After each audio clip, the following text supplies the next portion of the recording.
Imagine this, you've got a squad stacked with global elites of football. David Beckham, Steven Gerrard, Frank Lampard, Paul Scholes, Wayne Rooney, Rio Ferdinand, John Terry, Ashley Cole, all legends in their own right. These weren't just stars, they were the stars of European football in the early 2000s. No one had more raw talent in a single lineup than England did. The early 2000s weren't just another era in English football. They were the era, the one that was supposed to rewrite history. The time when football's coming home wasn't just wishful thinking, it was a genuine expectation. This golden generation wasn't only expected to go far, they were expected to win it all. But somehow, that never happened. Tournament after tournament, the story repeated itself, exit after exit. Sometimes it was down to penalties and England's age-old curse. Was the manager to blame? Were the tactics outdated? Did egos get in the way? Or was it simply a case of too many leaders and not enough followers? Because if that group of players couldn't win, what hope did anyone else have? Or maybe the real question is, did England ever truly know how to play as a team?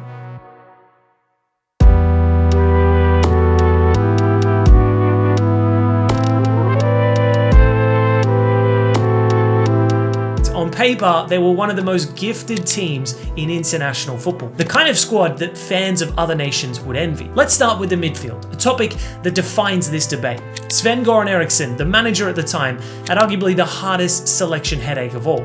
He had three of the best central midfielders in Europe, maybe even the world. Gerrard and Lampard were both dynamic box-to-box players, incredible at arriving late into the box, both capable of scoring goals from midfield, but neither was a disciplined holding midfielder. And then there was Paul Scholes, who was technically perhaps the best of the lot, but he was pushed wide left in a makeshift role that didn't suit him. The classic 4-4-2 persisted through the early 2000s, even as European giants adapted their systems to suit their stars. The refusal to shift away from 4-4-2 meant that players had to be shoehorned into uncomfortable roles. Lampard and Gerrard played together, but never with each other. Their qualities overlapped. Both wanted to bomb forward, but both lacked a positional anchor beside them. Without that balance, the midfield constantly looked fractured against elite teams. Meanwhile, Paul Scholes, arguably the most intelligent midfielder of the group, was sacrificed altogether.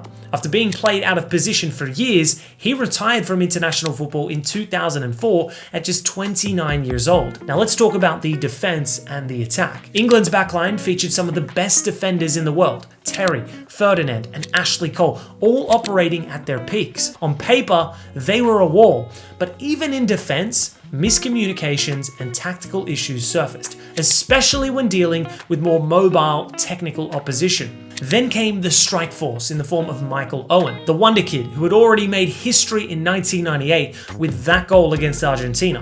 By the 2000s, Wayne Rooney was the new star, an explosive, fearless, and clearly a generational talent. But even Rooney, with all his promise, wasn't managed optimally. He was often deployed in systems that required him to drop deep and create rather than being free to operate nearer to the goal, where he was most dangerous. And we haven't even touched on David Beckham yet. He wasn't always in the best form, but rarely got dropped. That became a theme with this squad. Big names often started regardless of tactics or suitability for the opposition. And that brings us to one of the most frequently cited causes for the golden generation's underachievement, which was the ego.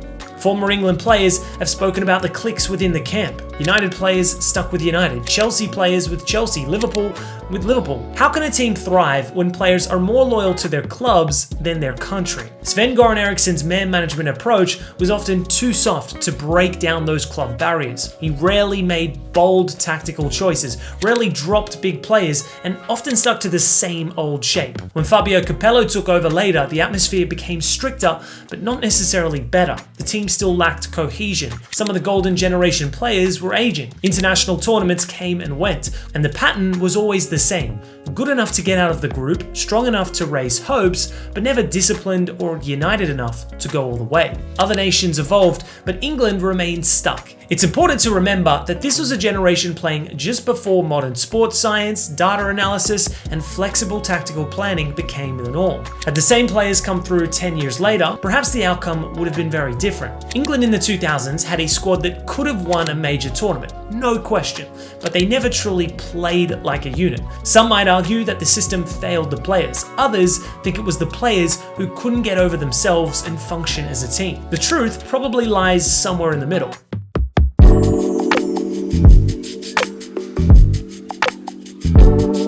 One of the most baffling aspects of England's golden generation was how tactically rigid the national team remained while club football across Europe was evolving at a rapid pace.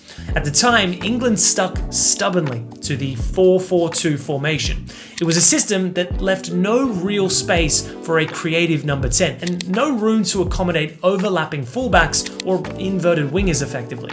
It was a system set up to fail, not because of a lack of talent, but because of a poor design. Contrast that with France's midfield in 1998 or Spain in 2010. Each player had a defined role, complementing the others. Deschamps sat deep to let Zidane create. Busquets cleaned up behind Xavi and Iniesta. England, on the other hand, kept trying to make their stars fit into a system instead of building the system around their stars. And it wasn't just in midfield. Ashley Cole and Gary Neville were two of the most consistent fullbacks in Europe, but without tactical freedom or overlapping patterns rehearsed in training, they were reduced to traditional roles. The same went for wingers like Joe Cole, who were capable of making a difference, but often kept on the bench because the shape didn't suit them. If there's one word that keeps coming up when people talk about England in the 2000s, it's the divided nature because of club rivalries. Gerrard and Carragher at Liverpool, Lampard, Terry and Cole at Chelsea, Ferdinand, Scholes and Rooney at Manchester United. These weren't just talented players. They were Ballon d'Or contenders, team captains, and marketing megastars. They were not used to taking a back seat. So how do you ask Gerrard to play second fiddle to Lampard or vice versa? That responsibility should have fallen on the manager. But Sven-Göran Eriksson, for all his calmness, was perhaps too soft-spoken to make bold decisions. And as a result, nobody really shone.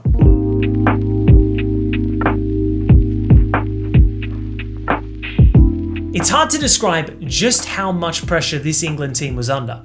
The media hype around them was unprecedented. Every major tournament came with front-page headlines declaring England can win it all. And to be fair, they had reason to believe that. But pressure creates cracks. David Beckham, England's captain and global icon, missed crucial penalties in Euro 2004. Wayne Rooney got sent off in 2006 against Portugal in a moment of raw frustration. Penalty shootouts became the team's curse, not just because they kept losing them, but because the fear of the shootout loomed over their matches. The pressure wasn't limited to the pitch either. England's players were often dragged through the tabloids, their personal lives scrutinized, their mistakes amplified. That kind of scrutiny eats away at a team, and perhaps more than anything, it explains why a talented group failed to win anything meaningful. A team with that much ability should have at least reached a final, maybe even won a Euro or a World Cup. Spain, France, and Italy all found a way during this period. England didn't. But in terms of memories, moments, and global appeal, they left a legacy. That Beckham free kick against Greece to send England to the 2002 World Cup, iconic. Owen's goal versus Argentina in 1998, even if slightly earlier, still talked about. This team created moments that defined an era. The issue is that moments don't win tournaments. Systems do. Chemistry does. Clear roles do.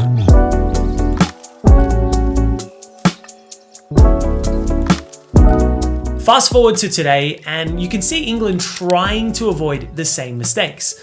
Under Gareth Southgate, England reached a World Cup semi-final and 2 European finals. That's more than the golden generation ever managed. Not because this current team is more talented, but because it's more balanced. There are still stars like Harry Kane and Jude Bellingham, but they buy into a system. They're tactically coached and they play for each other, not just for themselves. Southgate also fostered a positive culture in the dressing room. They're friends, they laugh, they share a purpose. There's a lesson in that. The talent is just one part of the puzzle. The rest comes from unity, leadership, and tactical clarity. Now, Tuchel has new ideas to make sure this talented nation works well. It's interesting that a German coach is managing the English squad, but maybe that's what they exactly need to succeed. In the end, England's golden generation of the 2000s will always be remembered, but not for glory, They'll be remembered for what could have been. Were they victims of their ego? Maybe. Victims of a clueless tactical era?